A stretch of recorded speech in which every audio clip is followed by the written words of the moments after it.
15वें over का खेल जारी है। 15वें ओवर की पहली बॉल हुई है और 95 स्कोर है और 4 96 हो गया अब, और दो बॉलें हो गई हैं और 4 खिलाड़ी आउट हो चुके हैं लाहौर कलंदर्स के। तो इसका मतलब है कि इसी ओवर में सेंचुरी मुकम्मल होने का इम्कान है। ये बॉल नहीं, ये फील्डिंग आज बहुत अच्छी कर रही है मुल्तान सुल्तान्स।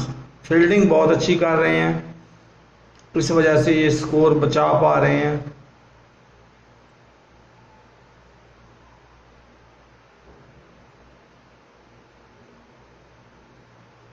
अट्ठानवे स्कोर, 4 खिलाड़ी आउट और चौथी बॉल।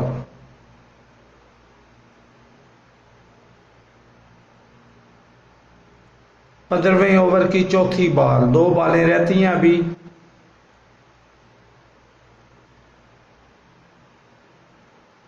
ये जनाब इसके साथ ही सेंचुरी मुकम्मल होगी। 102 रन 14वें ओवर की 5वीं बॉल पे सेंचुरी मुकम्मल हो गई। तो अल्लाह हाफ़िज़। मेरे चैनल को सब्सक्राइब भी करो यार, इसको शेयर भी करो लोगों में।